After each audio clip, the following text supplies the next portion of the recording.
Assalamu alaikum and a very good morning.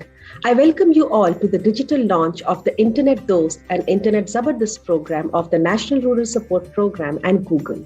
Today is the International Safer Internet Day and the right day to launch our program, which will work to bridge the digital divide by skilling women in rural areas of Pakistan and also teaching children about safe online practices. Today, we will find out how the National Rural Support Program and Google have joined hands for the Internet Dost and Internet Zabardast program in Pakistan and hear from our brilliant experts talk about the dividends that we can get from digital connectivity, skills and opportunities. We are very grateful to Pakistan's Federal Minister for Education and Professional Training, Mr. Shafqat Mahmood, for his keynote address at our launch today. We will hear from him in a few minutes, but before that, let's listen to what Rashid Bajwa, CEO National Rural Support Program, and Farhan Qureshi, Regional Head South Asian Frontier Markets Google, has to tell us about the digital connectivity and, of course, the Internet Dost and Internet Zabardast program.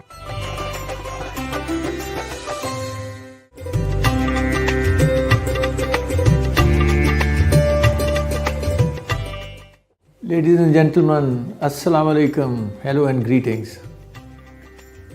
Today we are celebrating the Safer Internet Day. The day is observed globally to highlight the importance of the provision of safe and better internet and to promote the responsible use of the internet.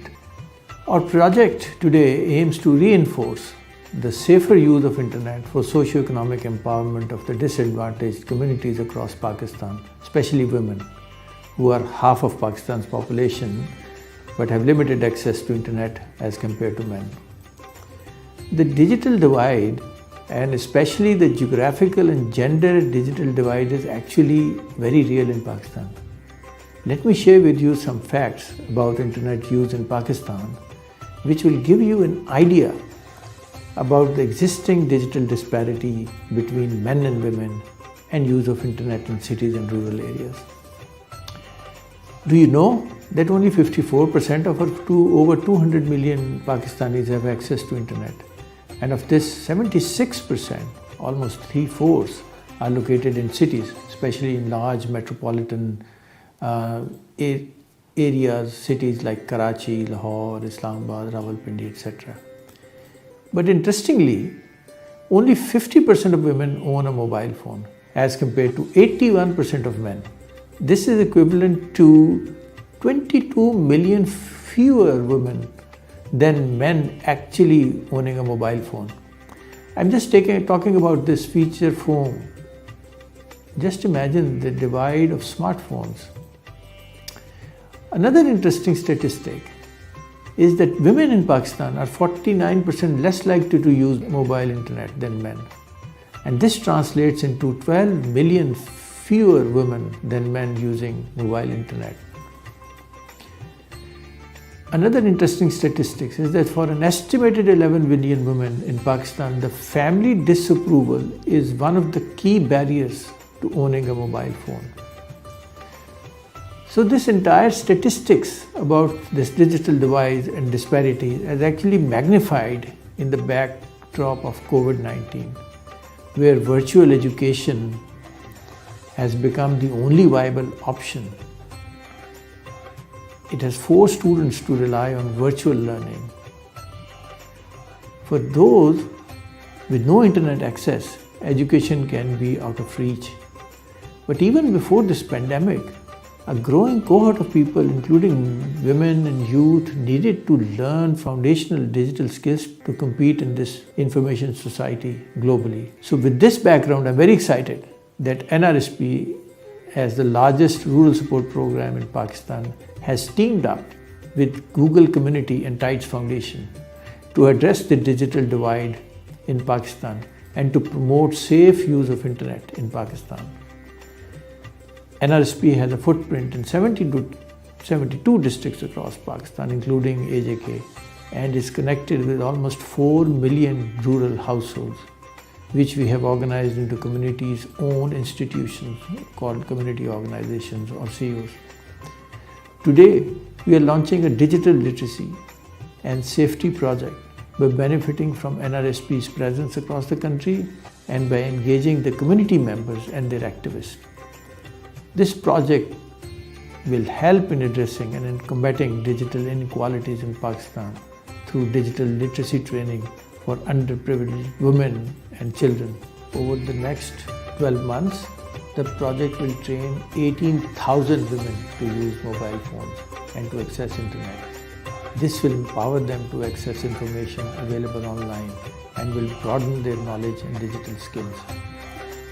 These women will be trained to operate mobile phones and access internet by local literate and vocal female community activists who will first be trained through a training of trainers to impart digital literacy sessions among women folk at scale. An educational curriculum has already been designed by Google for digital literacy of school children. NRSP has also contextualized this curriculum to local requirements. This will be taught to 25,000 children and youth, boys and girls, as how to be safe and responsible explorers of the online world. This is truly a nationwide project and will benefit women, girls, children across the country, particularly in rural areas. NRSP has embedded technological aspects in almost all of its interventions and core operations and understands the importance of the use of mobiles and internet for the socio-economic empowerment of marginalized communities. For example, previously NRSP has successfully done a pilot by the name of Internet Dost and Internet Zabardast on digital literacy and safety. We will incorporate all the lessons learned while implementing our digital literate and safety project in Pakistan. Based on the outcomes of this project, we also plan to introduce a concept of female branchless banking agents in the villages across the country. I am happy to share that a pilot has already been done by our subsidiary, the NRSP Microfinance Bank, where 100 female branchless banking agents were set up and are working. So we intend to learn from the project and scale it with the help of our partners including Google, government departments and the central bank. If you are able to do that, this will hopefully transform the rural landscape and open a lot of opportunities for women, and they will be using these branchless banking for a lot of their economic and social activities, including, for example, bill payments, mobile top-ups, even online shopping from urban centers. I hope you enjoy our project launch today, which has a great lineup of speakers, our partners and experts.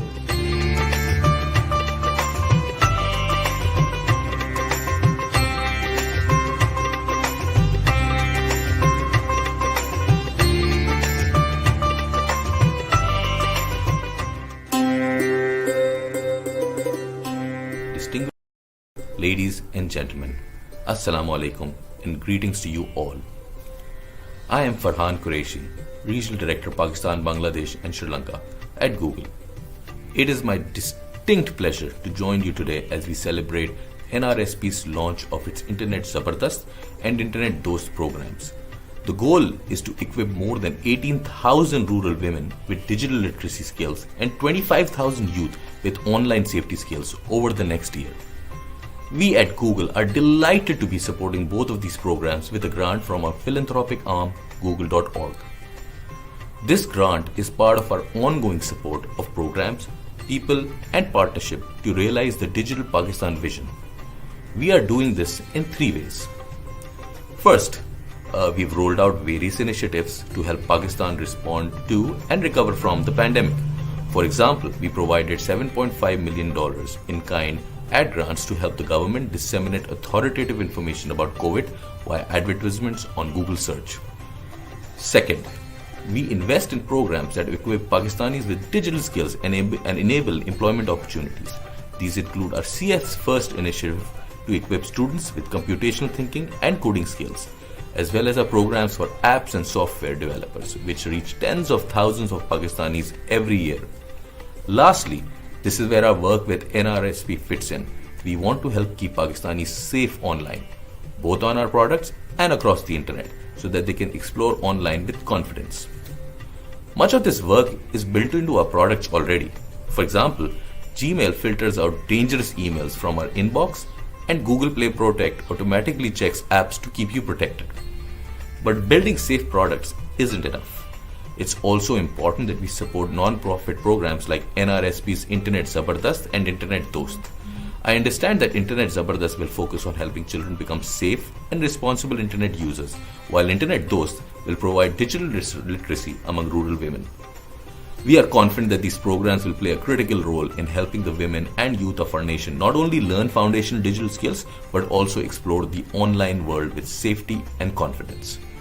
And NRSP's work comes at a critical time. Despite the immense strides that Pakistan has made in closing the digital divide, unfortunately there are many groups who still do not have the means or skills to access the potential of the internet. According to UNICEF, COVID-19 induced school closures disrupted learning for approximately 40 million students in Pakistan in 2020. And a 2021 report from GSMA found that women in Pakistan are 38% less likely than men to own a mobile phone. There are very few organizations that match NRSP's unique ability to tackle complex issues such as these with impactful programs. Perhaps what impresses me the most about NRSP is its incredible network of over 200,000 community organizations in villages across the country. I understand that NRSP will be leveraging this network as it rolls out Train the Trainer program for rural women under Internet Dost. In designing the program curriculum for the Internet Zabardast program, NRSP has drawn on and localized Google's Be Internet Awesome curriculum. Be Internet Awesome is a free multifaceted program designed to teach kids on how to be safe and confident explorers of the online world. This program covers a wide range of topics, including how to avoid phishing and scams, dealing with and avoiding online harassment, and reporting inappropriate content as well. It was encouraging to see that the results of NRSP's pilot program for Internet Zabardast, and we have no doubts the program will continue to be a big success every year. In closing, I would like to thank NRSP for its invaluable efforts to address the digital divide in Pakistan, Minister of Education and other key stakeholders for supporting this initiative. We are proud to be supporting your efforts via google.org, and we look forward to ongoing collaboration in our shared effort to realize the digital Pakistan vision. Thank you. Khuda Hafiz.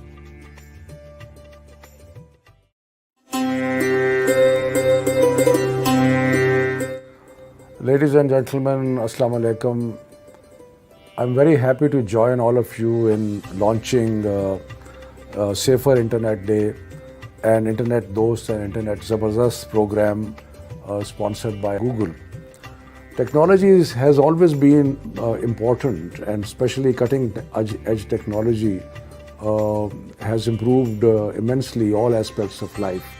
But during COVID, we discovered that technology is crucial to education because schools were closed, everything was shut down, and it was only through the help of technology that we were able to reach everybody. But while we have understood the benefits of said technology, we also understood other things.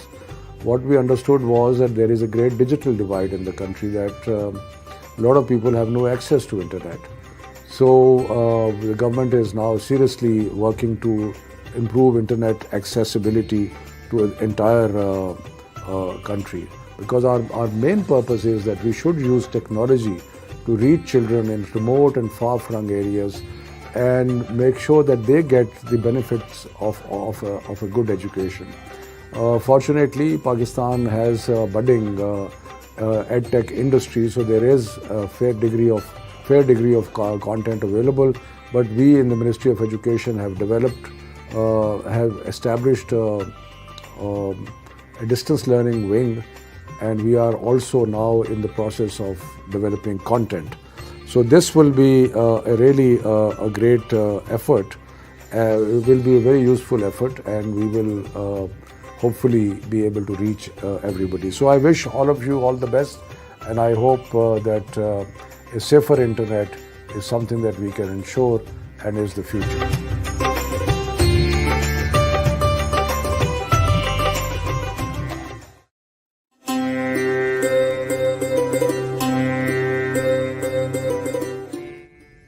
Internet safety is a growing concern today, especially for our children.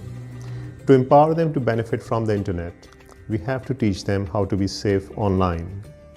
In 2021, StoryKit, in collaboration with NRSP, carried out the Pakistan pilot for Google's Be Internet Awesome program for teaching internet safety to children. StoryKit localized the program for Pakistan as Internet Zabardast Bano, a free educational resource schools can use to teach internet safety and media literacy. StoryKit piloted Internet Zabardast Bano with over 1,000 students from 5 schools. Our instructors carried out surveys to assess the children's needs and used the data to modify the content and program delivery.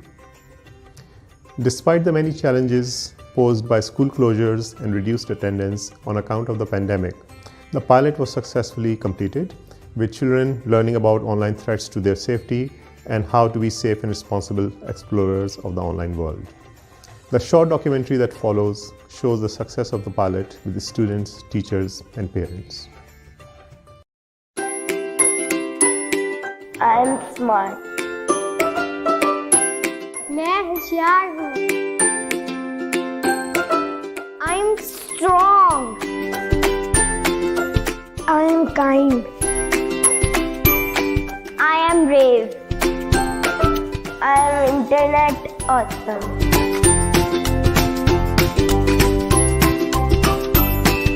B internet awesome एक diverse project है. Diverse in a sense कि इसमें वो तमाम पहलू, तमाम aspects मौजूद हैं जो बच्चों को पता होने चाहिए about internet safety and security, specially इस जनरेशन में, इस ज़माने में जहाँ पे बच्चे इंटरनेट जोन में ही रहते हैं और उसमें ही पलते बढ़ते हैं. तो it's very important them to know कि इंटरनेट पे सेफ कैसे रहना.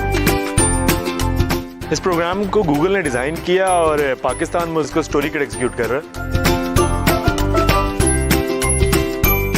बता रहे हैं कि इंटरनेट पे online bullying and online harassment क्यों होती है और अगर हो रही है तो आपने उसके साथ डील कैसे करना, किस तरह से उसका इस्तेमाल सही तरीके से कर सकते हैं और इंटरनेट के ऊपर वो किस तरह से ज़बरदस्त और स्ट्रॉन्ग बन सकते हैं. ये सारी बातें हमने उन्हें ट्रेनिंग में सिखाई. You should never share your private information on the internet. We should not open random links on web pages and apps because they can be scams and they can hack our computers and devices. There are a lot of scams in the world. You never know, but hackers are everywhere. We should try to be careful when we see messages on media.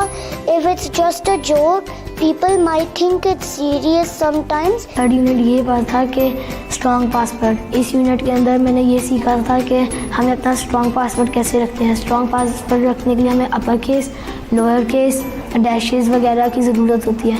We should never bully someone online because it is a harmful thing that can harm others in a emotional way. If it's your friend being bullied, so you should say positive things to him so he feel better. Being brave online, how to behave. When in doubt, talk it out. जब हम trouble में हो, हमें अपने बड़े भाइयों की मदद, बड़ी बहन की मदद लेनी चाहिए. अपने पेरेंट्स के साथ हर चीज़ शेयर करनी चाहिए.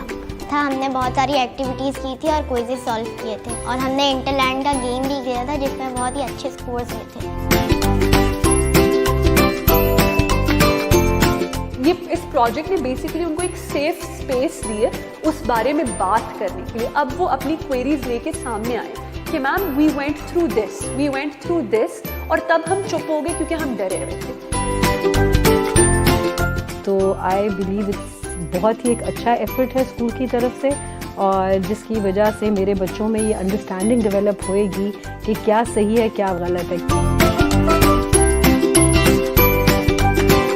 बच्चे जो हैं they are now more aware and they are smarter users of the internet and the parents are quite happy about it.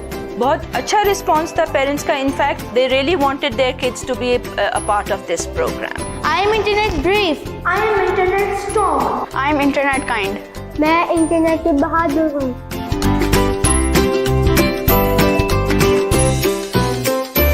I am internet awesome.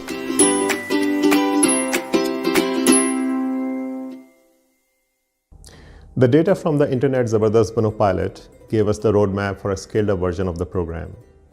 We concluded that a story-based program will be more suited for underserved schools which are most in need of the program. By learning about internet safety through stories, Children will be able to understand the concepts more easily and retain them longer. A story-based program can also be delivered effectively in a shorter time period. StoryKit has now developed a story-based version of the program titled Internet Ki Kahaniyan or Tales of the Internet. It is packaged as our standard story kit containing stories and a board game that reinforces the lessons learned in the stories. This program will be delivered through storytelling sessions in underserved schools from both public and private sectors. The program will cover 25,000 students, each of whom will receive a story kit. To develop resources for the program for the future, we will also train 1,000 young women in storytelling. They will use storytelling skills to teach internet safety and media literacy and become net safety ambassadors for their communities.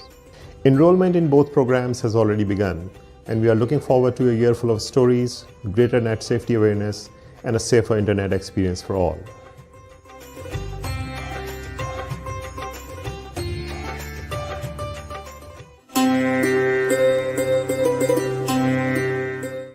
Ladies and gentlemen, as you listen, it is indeed heartening to note that the government of Pakistan is committed to promoting digital literacy in Pakistan and has taken a number of initiatives towards fulfilling its digital ambitions. Within this evolving digital ecosystem, NRSP is also striving to achieve the goals of poverty alleviation through digital innovations and by promoting a culture of digital literacy, e-commerce, and safe online digital spaces. With the funding assistance of Google, NRSP has recently implemented a digital literacy project, Digitally Literate and Safe Pakistan, with two very exciting interventions, Internet Dost and Internet Zabardast. Under Internet Dost or Internet Friend, we have trained rural women in using smartphones to access information and opportunities available on the internet. Whereas the Internet Zabardast or Internet Awesome component has focused on awareness raising among adolescent school children as how to be safe internet users. You've just heard Musharraf from StoryKit, our partner for the online safety component, about Internet Zabardast. So let me share with you very briefly the key features of the Internet Dost component, where NRSP successfully trained 500 women in rural areas of district Sargodha. These are a few steps that I believe proved to be instrumental in the successful pilot testing of the Internet Dost project. We customized the training manual already developed by Google to align it with local custom and norm. We mobilized and sensitized communities about the importance of digital literacy for women and the benefits that women can have to improve the quality of their personal as well as family life. It was important to have the confidence of the communities and people from various walks of life to dispel the misplaced impression that internet is a gateway to free world and a tool of mindless modernization which harms the fabric of social or family life. Sensitizing communities, particularly men, was crucial in a patriarchal society where only 50% women own a smartphone compared with 81% men. So the community mobilization process, which is NRSP's niche, helped us in convincing the men to allow their women henceforth to use smartphones to access internet. To train women in using smartphones through series of training sessions, we identified local educated, vocal, and well-reputed female social activists that we also call community resource persons or internet dosts. These female resource persons were first trained through a 4-day training of trainers by NRSP. Once trained, these internet dosts started training events for other women in their respective villages and communities. Such beneficiary households were identified who owned or had access to smartphones and internet. The training sessions were conducted keeping in view the convenience of the local communities so that women can take care of their household chores first and then attend the training sessions tentatively. This was a well thought out strategy. We have trained local women and girls as internet dosts who will remain in the village even after the completion of the pilot and continue to share information with their fellow community women. The trained 500 women are now using mobile apps to learn a lot of new things. They are learning new recipes, sewing and stitching designs, nutrition facts, teaching techniques, downloading books, and even exploring the online shopping and trading of the local products. I believe it is a gradual transformation towards a digitally literate rural society. The Digitally Literate and Safe Pakistan project that we are launching today is actually a scaled model of the pilot initiative that I just explained. We shall also plow back the learning of the pilot project to train 18,000 women on using smartphones and internet through 211 female community resource persons in all 4 provinces of Pakistan. Team NRSP is excited to become part of the project that will make a significant impact on the lives of all those we are working with all over Pakistan.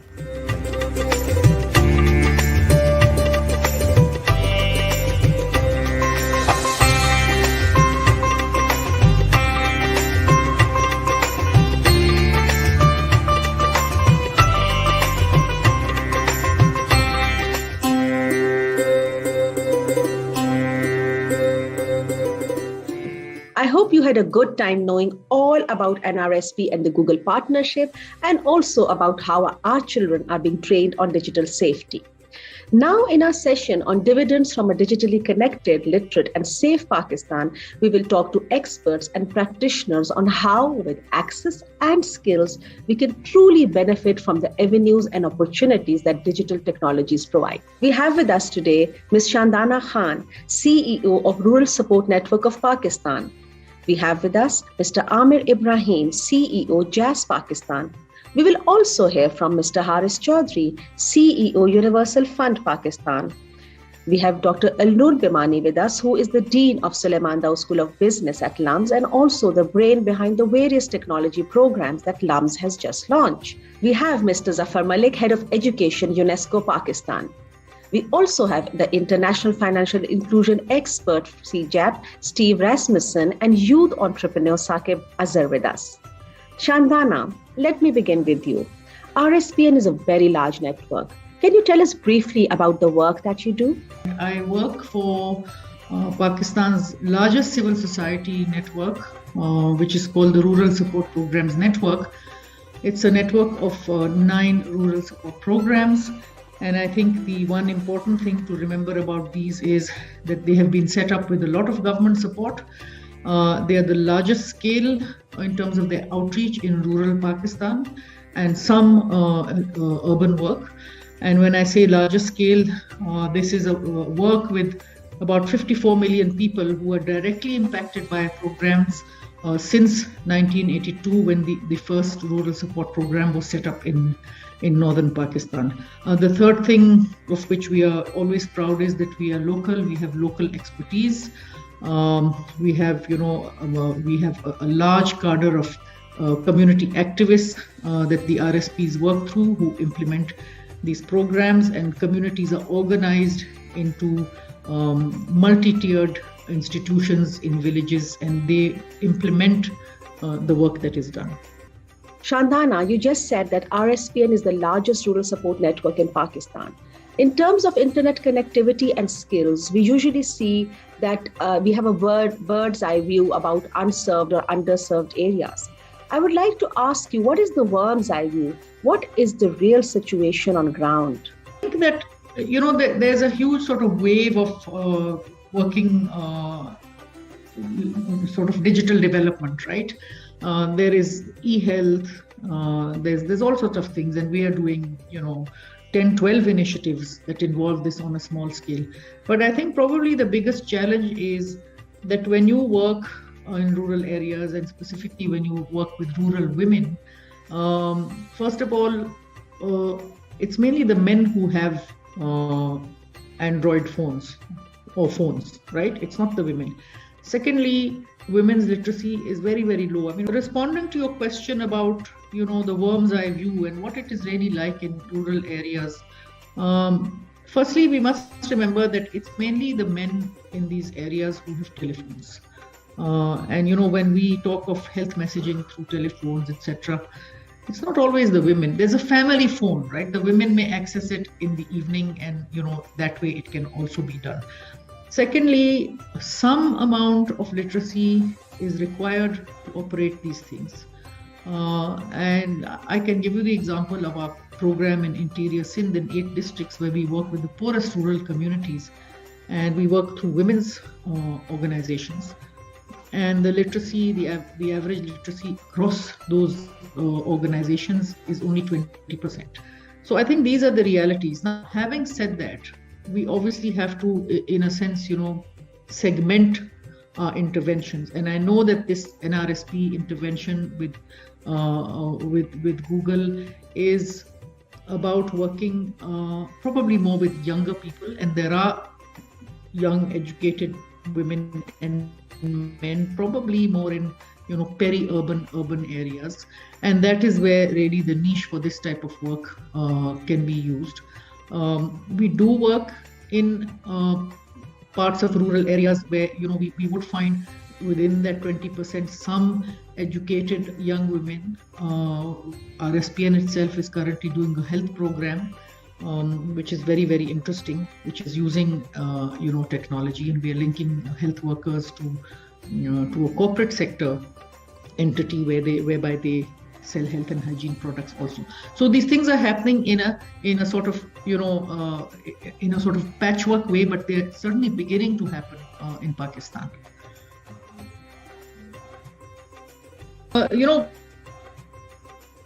Is funded by the FCDO, that's the Foreign and Commonwealth Development Office, and the main partner in that is Population Services International, which has subcontracted RSPN to do this work, and RSPN in turn works through the RSPs. In that, it's basically a health program in areas where there is no outreach of the government lady health workers. And because there are existing community organizations that the RSPs have encouraged people to form from before in most of those areas, those organizations, according to an agreed criteria, they select community health workers, and those health workers are do door-to-door family planning and health awareness. So they're right there in the community. They're trusted by the community, which is very important for a program of this nature, which can be sensitive as well. The receptivity has been tremendous, and because it is a challenge to sustain these workers beyond the project, we have a partnership with Unilever, which is really amazing, because Unilever now provides each of these health workers a basket of goods which they can also sell. So they're supplementing household incomes. Plus Jazz Cash, which basically is working with a smaller number of these. The Unilever is working with 440 of these. The Jazz Cash is also working with some of these, where they have become Jazz Cash agents. So basically, they are, they're agents to sell mobile credit packages. So I think this is successful. This has a potential to scale up in a very big way. So this is one example that comes to mind. Thank you, Shandana, for this detailed answer. I just wanted to know, are there any inspiring stories from communities where access to the internet and digital technologies has helped women improve their lives? If you look at, the activities that rural women are involved with, and the programs that we do, for one, there is a huge outreach, through this network to a very large number of organized community institutions, as we call them. The outreach is, over 500,000 groups across the country. Half that outreach is NRSP's outreach, and the rest is provincial RSPs, the different provinces in Gilgit-Baltistan and in Azad Jammu and Kashmir. So this outreach, the leadership, so you have over 500,000 community leaders who could be connected to us on a regular basis. Plus, we could provide information.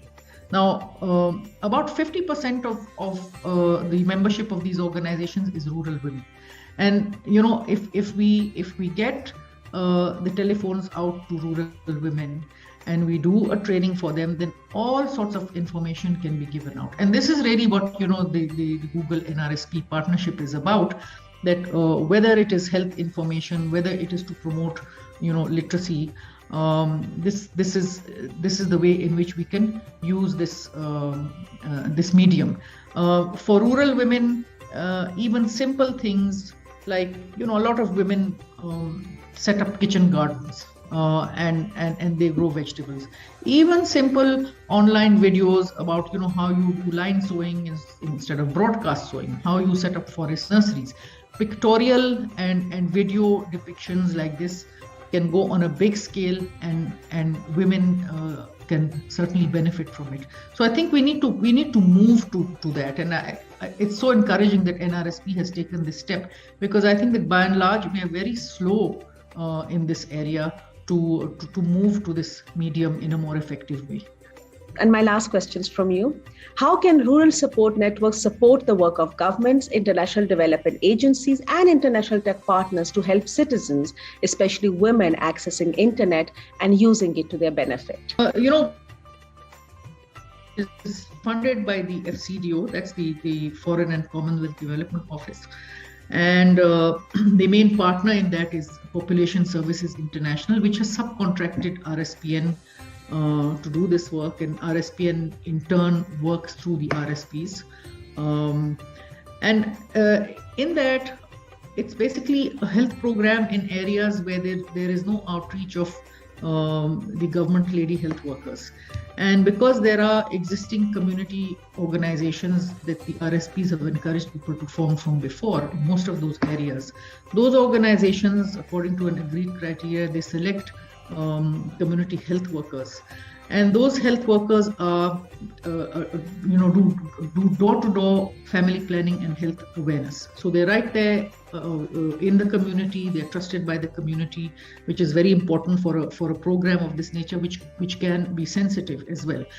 The receptivity has been tremendous, and because it is a challenge to sustain these workers beyond the project, we have a partnership with Unilever, which is really amazing, because Unilever now provides each of these health workers a basket of goods which they can also sell. So they're supplementing household incomes. Plus Jazz Cash, which basically is working with a smaller number of these. The Unilever is working with 440 of these. The Jazz Cash is also working with some of these, where they have become Jazz Cash agents. So basically, they are, they're agents to sell mobile credit packages. So I think this is successful. This has a potential to scale up in a very big way. So this is one example that comes. Coming to you, Harisa. We know that the biggest and most critical role is played by the government when it comes to universal access. We often hear universal access for all by 2030. Do you think that is possible in Pakistan? As per United Nations report, $428 billion is approximately required to connect the 3 billion people aged 10 years and above for the broadband internet by 2030. It's a very ambitious goal, but it's not likely that it cannot be achievable, as a lot of things are going online, a lot of essential services are online, and to achieve that we do not want any part of the society left behind. When it comes to Pakistan has currently approximately 110 million broadband subscribers, which are slightly over 50% of the total population. Remaining population living in the rural areas of Pakistan are not connected, and for that Universal Service Fund is playing a very important role with the help of the government of Pakistan to connect the unserved and underserved areas of Pakistan. Just to give you an example, in the last 15 years since inception of USF from 2006 to 18, we have rolled out approximately 50 plus projects with a subsidy amount of 50 billion. In the last 2.5 years, starting from 2019 to date, we have launched over 40 projects with a subsidy amount of approximately 45 billion rupees. So government is fully committed to achieve the ambitious goal of connecting the unconnected people in rural and remote areas of Pakistan. Thank you, Harisa, for telling us about all the work that USF is doing. My next question to you is that, in your opinion, what sort of partnerships can really help the government in bridging the digital divide, and how can big tech partners with international experience like Google support? Facebook and Google, they can play a very important role in giving the last mile access to the rural areas. For example, She Means Business is a program launched by the Facebook and first time in Pakistan in collaboration with USF, where they provide online training to a lot of female entrepreneurs so they can start selling their items and goods and services through the Facebook, which will be a very successful program. And I'm sure a lot of other programs from the Googles of the world and the startups and different infrastructure companies can collaborate and can play a very pivotal role in the development of the rural areas and also for the development of the country of like Pakistan. Dr. An-Noor, thank you for joining us. My question to you is that we saw that the pandemic saw the education sector leapfrog to online education in a matter of weeks. Teachers struggled, students struggled, but ultimately online education became the norm during lockdown. Students from various socio-economic and cultural backgrounds study at LUMS. Where do you see a marked disadvantage when it came to accessing internet by students from different areas of Pakistan? Assalamu alaikum. I'd like to talk a little bit about how SGSB has coped with the pandemic in terms of education. The pandemic brought about a number of serious changes in terms of how we deliver our teaching and how students cope with the teaching, the new forms of teaching. In terms of students, we have very many students who are NOP students, basically students on financial aid from LUMS, and they come from across Pakistan. Pakistan has perhaps an internet penetration rate of approximately 50%, but in terms of rural areas, it's much, much less than that. So students have had to cope with that, and that's been very, very difficult during the pandemic. What we've tried to do is to provide hubs in regional areas where students can try and access the internet in order to log on to instruction that is online. This has clearly been difficult, but I think what it's brought about is the necessity of having greater internet penetration and broader access to online possibilities. So I think one positive outcome is that change is needed, essentially. In terms of teachers, we found that they have had to adapt quite a lot. It's not just a matter of what they taught offline can just be taught online without any change. So what we've tried to do with our faculty is teach them how to provide instruction online in a manner that is effective and that is productive and that is valuable to students. At LUMS, we have the Learning Institute that has been quite important in triggering a better understanding of how you transfer knowledge using online technologies and online platforms. I think we've done that fairly successfully. A lot of students who didn't used to participate now have learned how to participate because they feel more at ease being online. So that's been a positive outcome, and what we're doing at LUMS is trying to build on that as much as we possibly can. So in sum, both students have had to change, they've had to adapt, and our faculty have also had to transform their approach to providing education online. I think this is not just a temporary matter. I think it's going to last for a very long time. So what we've built in the past 2 years is going to take us to a better future for education. Thank you, Dr. An-Noor. That was quite an apt description of how education institutions and also LUMS have been able to, adapt themselves to online teaching and training. Zafar Saab, we have been hearing from all our participants about how it's so crucial to bridge the digital divide. We know that UNESCO does a lot of work worldwide on digital literacy and developing and strengthening knowledge societies. Can you tell us about the work that UNESCO has done through various projects for digital skills and safety in Pakistan? And what partnerships do you look forward to in the future that will support and increase the impact of your work? For decades, UNESCO has led the global debates trying to understand the evolving realities of our world. To ensure that information keeps on flowing, UNESCO has always leveraged to use the digital technologies to build upon the existing knowledge of the people around the world. Traditionally, information technology, media literacy, and more recent ICT and digital literacy were regarded as separate and distinct fields, each taking its roots from different fields of education and are seen as concepts complementing each other in progress toward creating knowledge societies.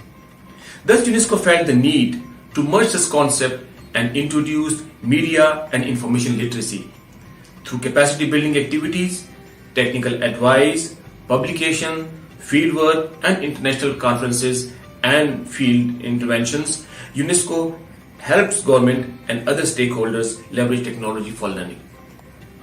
Ladies and gentlemen, in Pakistan, UNESCO in collaboration with its partner has been working for promotion of access to digital skills, literacy and safety in the country. While concluding, I felt we must explore strategic partnership at multiple levels, especially at local and community level, to reach out where we will be able to connect with people who can be real game changer for our society. Thank you, Zafar Saab, for that very detailed description of the work that UNESCO is doing. And I hope that the impact of this work really benefits the people whom it is meant for. Coming to you, Steve. You have worked in both eras, the pre and the post-digital eras. And we have been hearing people saying that when you bridge the digital divide, one of the biggest dividends that you gain is that people can be economically empowered. So when it comes to financial inclusion for women, do you think it's easier with the advent of digital technologies? Or do you feel that it's still the same with all offline inequalities manifesting themselves online? And, a lot of work is required. So what's your take on that? There's a question about the pre and post digital age, and does that make it easier for women to be financially included? I think the evidence is mixed. On the positive side, what we've seen with digital financial services over the last 15 to 20 years is that it has significantly increased the number of women and number of people overall who are financially included. So the numbers, if you look at them out of Global Findex and other sources, almost every country in the world has moved up, some of them very significantly. So countries like India over the last 15 years went from maybe 30% inclusion to 80, 90% inclusion with women well represented, almost no gender gap. Other countries have moved ahead, like Pakistan, but with a significant gender gap and not as fast as some countries. So I think that digital has included more women. Now, has it made it easier for women? It's made it easier for them to get access. Has it made it easier for them to use those accounts? Has it made a big difference in their lives? I think that is still to be looked at. I can recall a study we did a few years ago in Pakistan with the big bank on, they were dispersing BISP benefits to women. And when we looked at it from the bottom up, with women doing it,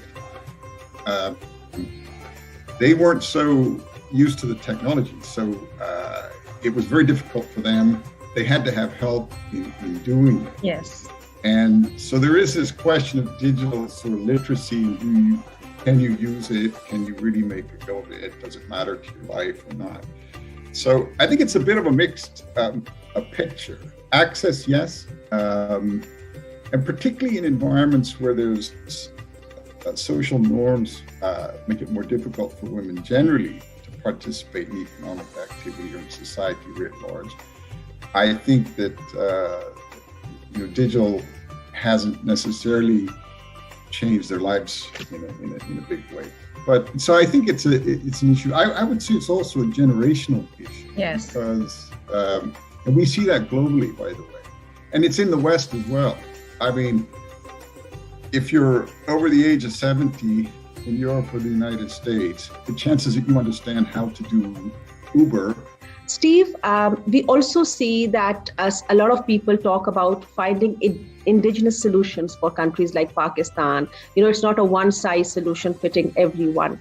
So in your opinion, what is the way forward for Pakistan to be able to reap dividends from the digital age? And if you can also tell us about how an alliance of 34 leading organizations that you are also a part of can help poor women and young people in digital literacy in developing countries like Pakistan.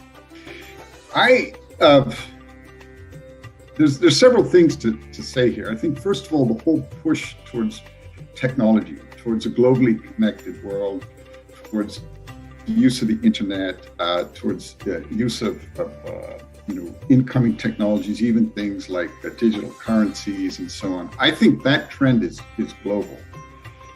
That doesn't mean it has to be controlled by certain companies.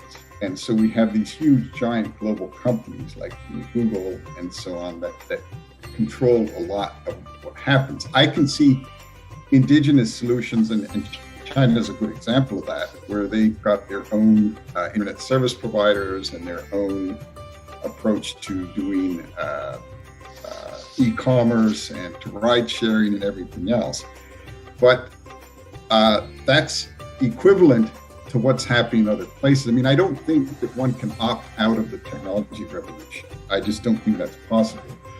Is it possible, and I don't think it's useful, by the way, but is it possible that things are, that you don't have to have these big, huge global conglomerate companies that control everything in the world and own everyone's data?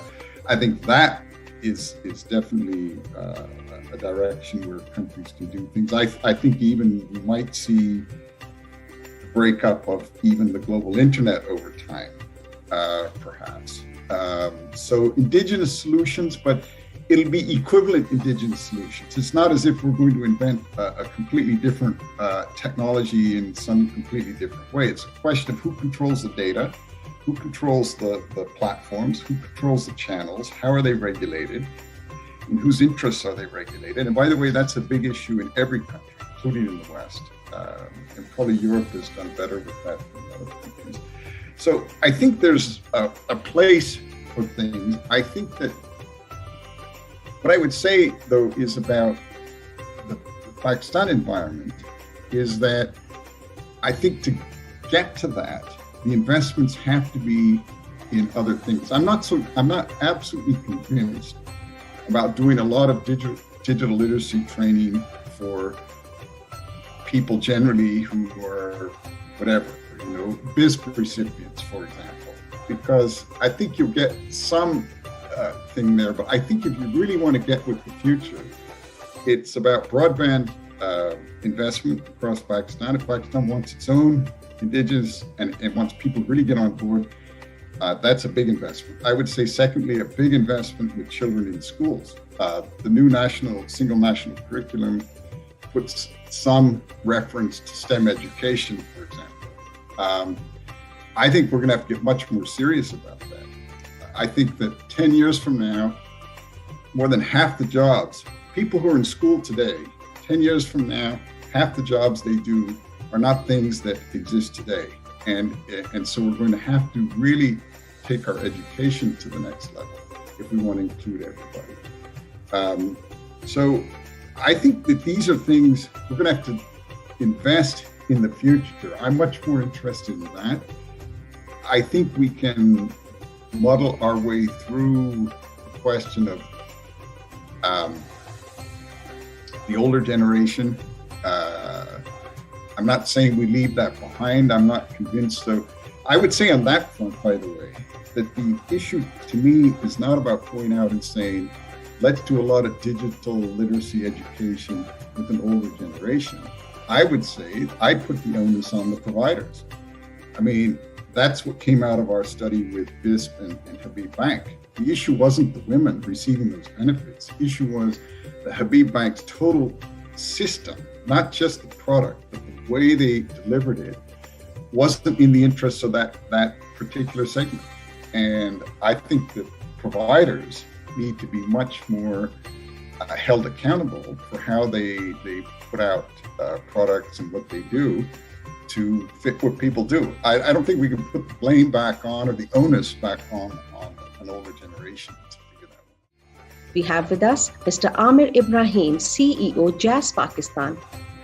My next question to you is that, in your opinion, what sort of partnerships can really help in bridging the digital divide, and how can big tech partners with international experience like Google support?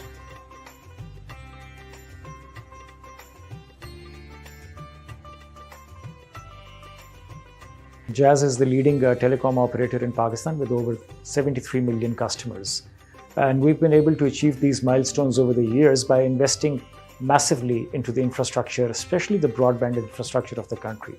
Over the last 2 years, we have invested close to $560 million. I'd like to highlight what we're doing specifically for the women in Pakistan.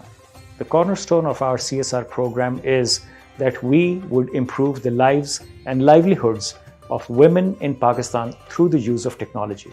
We were lucky to have introduced Pakistan's most affordable handset right before COVID. A handset which we call Pakistan Ka Smartphone was priced at an affordable price level of 1800 rupees with monthly installments of 300. Over the years, we have contributed more than 24 billion rupees towards the Universal Service Fund, the purpose of which is to reduce the digital divide in Pakistan. So we provided the tools for connectivity to the Pakistanis in the suburban areas. And last but not the least, coming to the youngest star, Saqib, you're a shining example of what digital technologies can do for young men and women. Can you share your success story with us and how you're helping the young people through your platform? Enablers की success का जो राज है वो mainly towards making other people success. हम लोगों ने सिर्फ अपनी success को अपने तक नहीं जोड़ा. हमारा focus रहा कि लोग कैसे success हो सकते हैं स्किल सीख कर, और हमने एग्जिस्टिंग लोगों पे फोकस किया, ना कि नए लोगों पे फोकस रखते. तो जो हमारे पास आते गए हम उनको ज़्यादा फोकस करते गए कि वो कैसे कामयाब हो सके, और ये कारवां चलता चला गया और एक ऐसा कल्चर डेवलप हुआ कि एक बच्चा कामयाब होता है वो आगे दूसरे बच्चों को हायर करता है और वो एक जगह पर ही एम्प्लॉयमेंट अपॉर्चुनिटीज़ और एक ऐसा इकोसिस्टम क्रिएट किया गया एनेबलर्स के प्लेटफॉर्म पे, जहाँ पर एक इन्वेस्टर है और एक स्किल प्रोवाइडर है, और इन दोनों को कनेक्ट किया गया एनेबलर्स के प्लेटफॉर्म के against. And that is the way to go, where we start seeing कि मांगने वाले हाथ तो थे, अब देने वाले हाथ भी बनना शुरू हो गए, और एक बच्चों ने एक इंटरप्रेन्योरशिप का कल्चर जो है वो पाकिस्तान में उजागर हुआ, और हम देखते चले गए कि एक नया ट्रेंड सेट होता चला गया और लोग इसमें आते चले गए और अकेला ही चला था कि कारवां बनता चला गया. तो ये कि हमें ये देखना है कि अपनी कामयाबी को सिर्फ अपने तक नहीं रखना. अगर आप भी अपनी ज़िंदगी में कामयाब होना चाहते हैं तो अपनी कामयाबी को दूसरों की कामयाबी से जोड़िए, और जब ये आपका माइंड सेट होगा तो इंशाल्लाह you will see a huge change in your success, because आप कम्युनिटी पे इम्पैक्ट डालना चाह रहे हैं. और यही एनेबलर्स का मकसद था कि कम्युनिटी पे इम्पैक्ट डाला जाए, अपनी कामयाबी को अपने तक मत रखा जाए. हम देखते हैं कि हमारे नौजवान पाकिस्तान में इस वक्त 12 करोड़ लोग हैं जो पाकिस्तान की यूथ है, और हर साल हम देखते हैं कि 40 लाख लोग 18 साल के होते हैं पाकिस्तान. उसमें लाखों लोग जो हैं वो डिग्रीज़ करते हैं, और उसमें से जब हम देखते हैं तो एम्प्लॉयमेंट अपॉर्चुनिटीज़ नहीं हैं अनफॉर्चुनेटली अभी पाकिस्तान में. तो हमें हाथ मांगने वालों तो बना ही रहे हैं, बट हाथ देने वालों को भी बनाना होगा, और ये फोकस था एनेबलर्स का कि बिजनेसेस क्रिएट किए जाएं, क्योंकि अब हम देख रहे हैं कि दुनिया ऑनलाइन बिज़नेस की तरफ जा रही है, डिजिटल की तरफ जा रही है. सारी रिपोर्ट्स यही कह रही है कि आज से 10 साल बाद क्या होने वाला है. तो हमें अभी से तैयार होना पड़ेगा, ना कि हम 10 साल बाद ये सोचें कि लेट्स स्टार्ट दिस. हमेशा से हम लोग लेट हैं, और इस दफ़ा इंशाल्लाह we will not be late. With this, we come to the end of our discussion. If we were to summarize this whole conversation, it would just be a few lines. Digital is the present and the future, and only access and the right skills and ecosystem can help Pakistanis, be it men, women, or children, reap benefits from it. And the key is consistently and persistently working together with everyone joining hands to make this possible. That brings us to the end of our panel discussion, but we have something more. We will have our closing address by Mr. Shoaib Sultan Khan, President NRSP and one of the pioneers of rural development programs in Pakistan. And before that, do you want to know how we are changing the lives of women through the Internet Dost program? Watch this.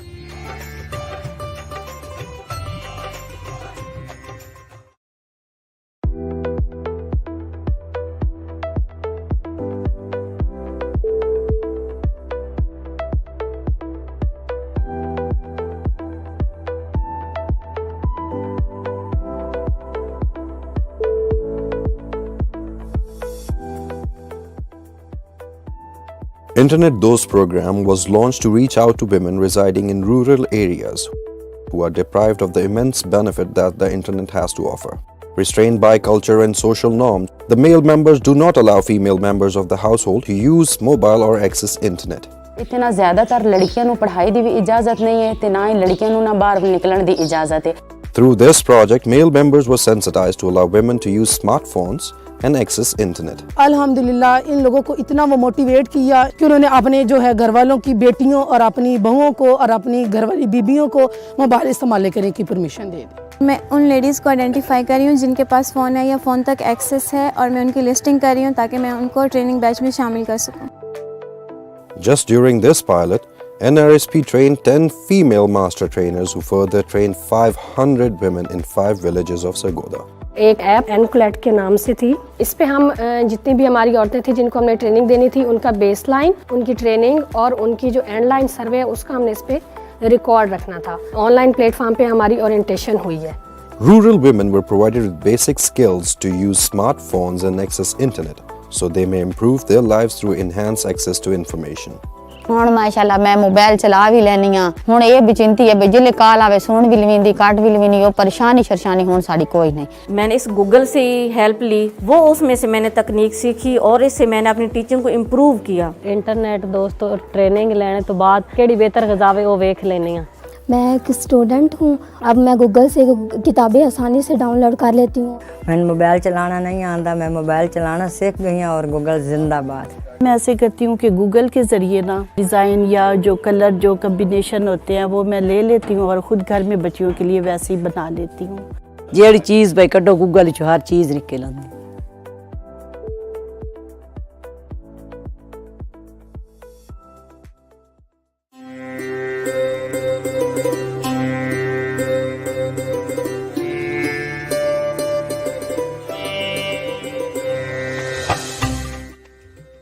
Distinguished participants, first and foremost, I would like to express my appreciation to the speakers and panelists for their excellent thought-provoking talks.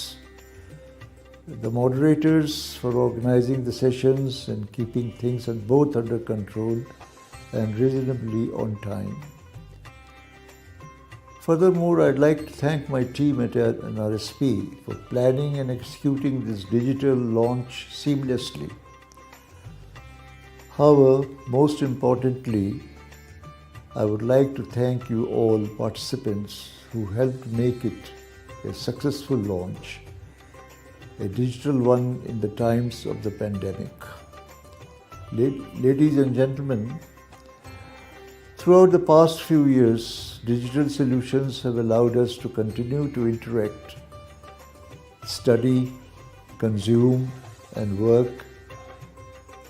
Even this event and my participation are only possible thanks to broadband connectivity, online platforms, and video streaming platforms. In the current day and age, digital connectivity has become such an integral part of our lives that we sometimes take it for granted. Over the course of this event, everyone tried to emphasize the need to bridge the digital divide and make the internet a more safe, inclusive, and secure place for all. Not so long ago, our internet safety program were pretty narrow. We would talk about cyber safety without exploring the broad range of important concepts associated with using technology. But with the advent of digital age, we are now using technology differently and more immersively, and there are many important concepts that need yet to be explored. Ladies and gentlemen, we have to be very careful with the concept of the digital divide and the inequalities that it can lead to. If digital exclusion is not tackled effectively, there is a risk that technology will continue to deepen. And there is widespread agreement that technology was essential to delivering services during the COVID-19 pandemic, but there is less clarity on how this approach will be used in the long term. In the near future, as the pandemic subsides, the need for technology will only grow, in turn demanding a long-term approach that delivers digital inclusion as a key enabler to realizing the rights of citizens. At NRSP, we are now committed to creating a successful long-term approach that will require proactive interventions, collaboration, and leadership to ensure resilience is built into the country's digital landscape. And our partners with Google for our digitally literate and safe Pakistan program is just the beginning how we aim to contribute to digital inclusion. I feel, along with many others, that the event was very useful and should continue beyond the Safer Internet Day we are observing today. This is why it is so important that we have a clear vision where exactly we want to go. And I hope our joint efforts help us achieve our goals that were discussed by all worthy speakers and panelists. Let us all work together to bridge the digital divide and support digital inclusion. Thank you very much.